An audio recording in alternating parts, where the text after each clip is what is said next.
Hi, I'm Jimmy, and right before Halloween I heard about this new Happy Meal promotion through the internet grapevine. I didn't really believe it at first and couldn't find much info online to collaborate and back it up, but it turns out it's totally legit. They actually did this. Releasing throwback Happy Meal toys over a 1-week period starting on November 7th, featuring repros of classic Happy Meal toys from over the years to celebrate 40 years of one of mankind's greatest achievements, the Happy Meal.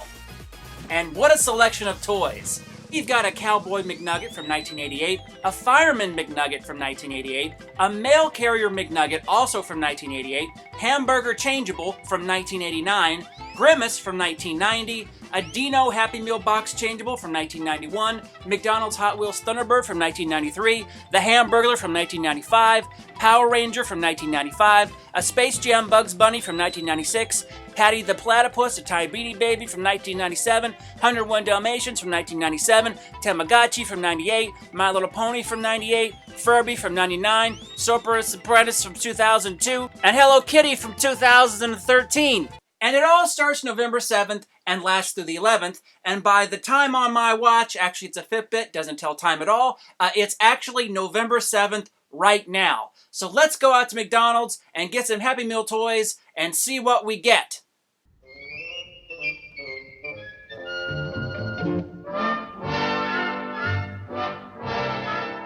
It was raining and that's all the footage I got. But I did get a whole bunch of Happy Meals. So let's open them all up and see what toys we got. Okay, so before I take a look at the toys for this promotion, I just want to take a quick look at the Happy Meal box. In some ways, this is even more impressive than the toys. Look at this. They took the regular kind of normal red box they're doing and put little stickers all over it. These aren't real stickers, they're made to look like stickers, but a lot of throwback stuff on it, look, as if.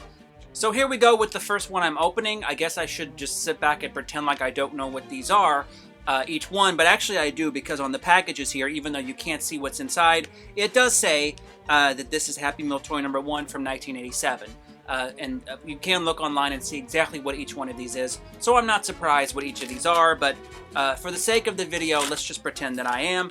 And this is one I was most excited about. It is the Hamburger Changeable. A lot of people probably think that they just repackaged the same toys from '87, but actually the original Changeable, the Hamburger Changeable, had sesame seeds on the bun and had cheese on the burger. This one does not, but it does transform in pretty much the, damn it, how do you, I just had it. There we go. It does change in pretty much the same way as the original one, and you can put his little hands up there.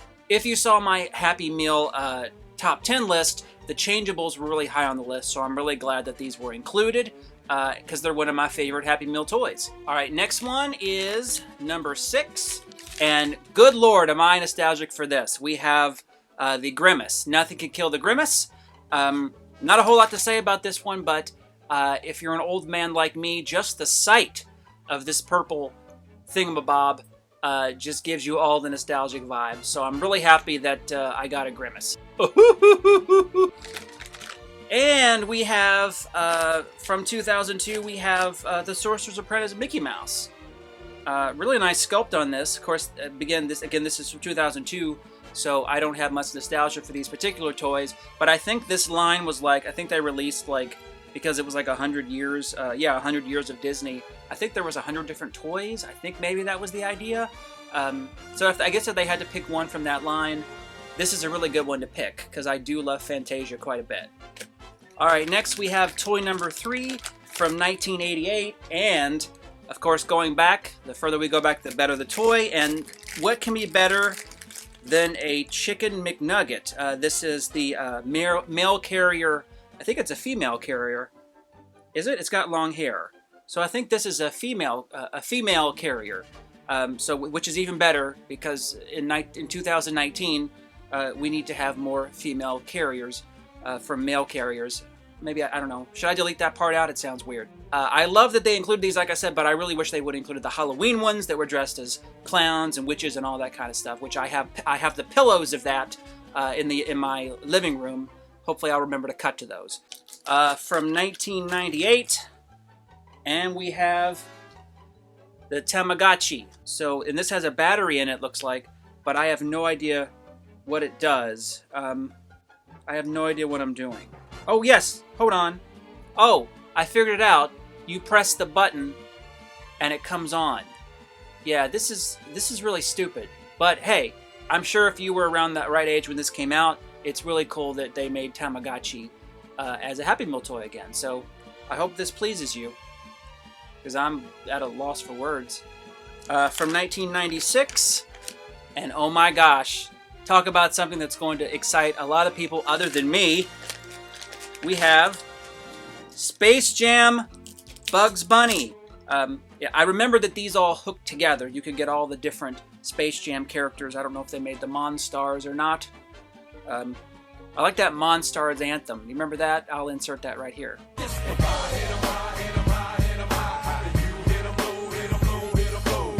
And I guess that's all, folks. Next! From 1995.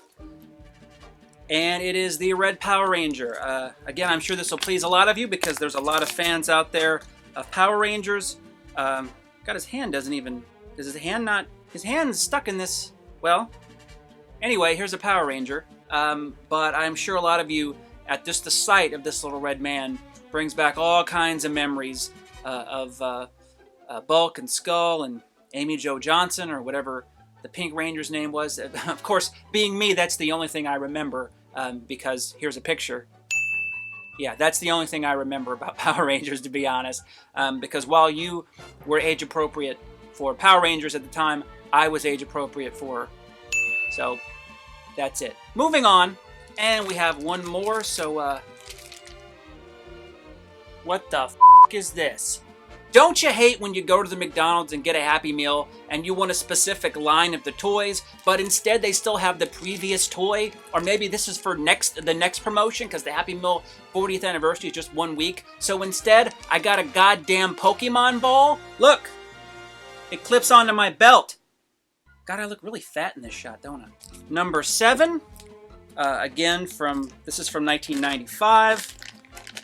And I could not be more excited to get the Hamburglar. This was on the top of my list from these toys. Of course, I have so many Hamburglar things. The Hamburglar is one of my favorite characters from the roster of McDonald Land characters. So I'm pleased as punch to have the Hamburglar. Robble Robble. That feels appropriate. Okay, real quick, just a little update here. After I opened the previous toys, I had a friend of mine, who I'll credit in the credits of this video, who gave me a few more. So I almost have the complete set. I'm going to go ahead and add them in here. I've got the Furby. We have the McDonald's Hot Wheels car. We have, this was a big one for me because I drove around looking for all these when they came out. I believe in 98 or 99. This is the Platypus from the Tide Beanie Baby line. 101 Dalmatians. Again, as I said earlier, I think there was like 100 of these that came out when those came out, and those are still pretty widely sought after. This is another big one for me. The dinosaur changeables. And lastly, the Fireman McNugget. I really hope this week-long Happy Meal experiment is successful. And obviously, since they're only devoting a week to it, that's obviously what it is, an experiment. Because for me, McDonald's has always been short-sighted when it comes to nostalgia. The company is practically sitting on a gold mine, not just Happy Meal-wise, but also characters. Generations of children who now have children recognize these characters, and I don't think McDonald's is properly using them to their full potential. Not to mention years of commercials they could redo, promotions they could revisit, foods they could bring back for a limited time, bring back those nostalgic play places in some capacity, and I know they must have boxes of those old McDonald Land plates sitting around somewhere. Use them! There's so many articles written every year about how the company has lost its financial footing. It's a perfect time to take a page from Hollywood's book and play the nostalgia card to adults. I understand why they're hesitant on overselling to actual children because of the fear of McDonald's is poisoning our children with greasy hamburgers and sugary drinks type clickbait. So forget the children. Exploit us adults. Hell, we'll probably bring our children with us anyway. That's like 2 for 1. And since we're adults, we're already old and decaying and dying anyway, so the fear of fast food really doesn't matter. I want to be a 10-year-old again before I die from a Big Mac. And hey, go for broke and build an entire McDonald's location with nostalgia in mind. An 80s McDonald's. Same menu, throwback premiums, current prices though, because I know how money works. People would drive miles for this. Use your brand to its full potential. Don't let the Fry Guys die with us. And maybe one day, everybody will have the thrill of running into these guys. Randomly. Just like I did. Now, if you'll excuse me, I can't let all this food go to waste. When the clock strikes 6:30, babe, time to head for golden lights. It's a good time for the great taste dinner at McDonald's. It's Mac tonight. Come on, make it Mac tonight. See, I'm overdosing on nostalgia. It's a metaphor. I'm not sure if you got it or not. Lame. It's a good time for the great taste of McDonald's.